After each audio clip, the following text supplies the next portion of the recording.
ఇప్పుడు ఏం చూద్దామంటే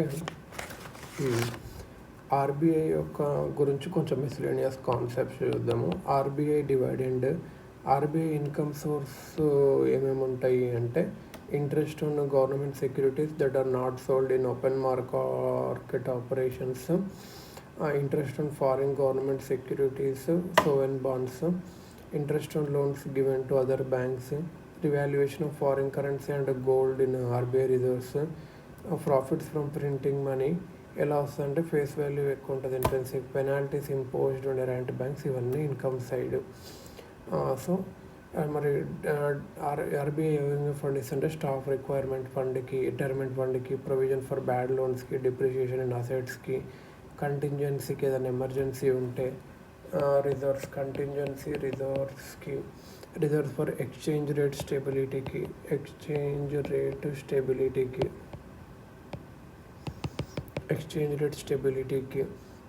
technically called currency and gold revaluation reserve అని అంటాము. అది ఎక్కువ ఉంటుంది, 7 lakh crore కూడా ఉంది. ఆఫ్టర్ ఇవన్నీ అలొకేషన్స్ చేసుకున్నాక ప్రాఫిట్ అనేది యూనియన్ గవర్నమెంట్కి డివిడెండ్ రూపంలో షేర్ చేస్తుంది అండర్ ఆర్బీఐ యాక్ట్ సెక్షన్ 47 కింద.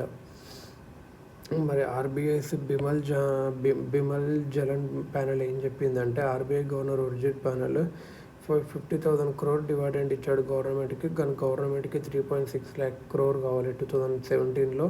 అప్పుడు ఏం చేసిందంటే ఆర్బీఐ ఒక బిమల్ జలన్ ప్యానెల్ పెట్టింది, principles for dividend transfer to government.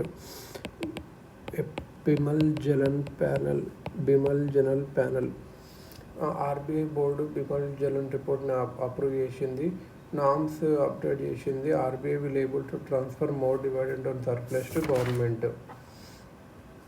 RBI's financial accounting year from 1st April 2020 RBI అనేది ఏప్రిల్-మార్చ్ ఫార్మాట్కి మారింది.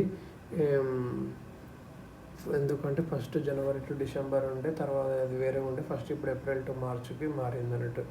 సెక్షన్ 7 డైరెక్టివ్ ఇంకా ఉర్జిత్ పటేల్ రిసిగ్నేషన్ ఏమైంది అంటే, ఆర్బీఐ సెంట్రల్ బోర్డులో ఎవరు ఉంటారు, అఫీషియల్ డైరెక్టర్స్ వచ్చేసి ఆర్బీఐ గవర్నర్, డిప్యూటీ గవర్నరు.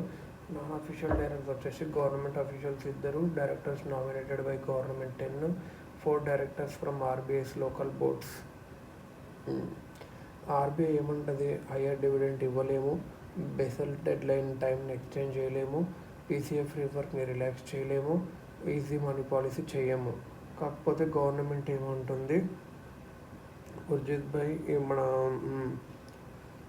మేము ఆర్బీఐ యాక్ట్ సెక్షన్ 7 కింద పబ్లిక్ ఇంట్రెస్ట్ నేను నీకు ఆర్డర్స్ ఇష్యూ చేసుకోవచ్చు.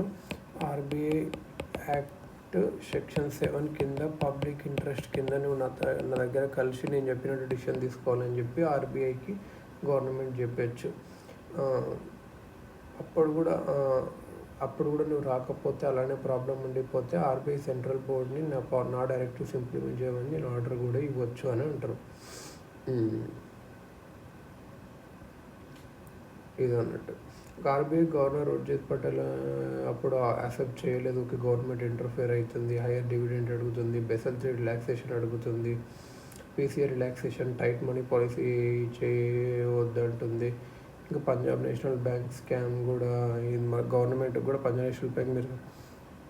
ఇది section 7 of RBI act. Section 7(1) ఏం చెప్తుంది అంటే, empower government to consult with RBI in public interest.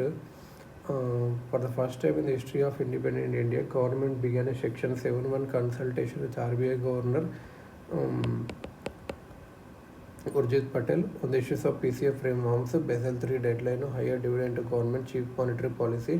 RBI Governor does not positively respond అవ్వకపోతే సెక్షన్ 7(2) ప్రకారం గవర్నమెంట్ బైండింగ్ డైరెక్షన్ ఇచ్చి ఆర్డర్స్ ఆర్బీఐ సెంట్రల్ బోర్డుకి ఇవ్వచ్చు, తన విషయాస్ పెట్టాలని. సో తర్వాత ఏంటంటే గవర్నమెంట్ భయపడే కిక్ తగ్గింది. ఇది అన్నట్టు మెయిన్గా అప్పుడు జరిగింది. ఉర్జిత్ పటేల్ 2021లో ఇది జరిగింది.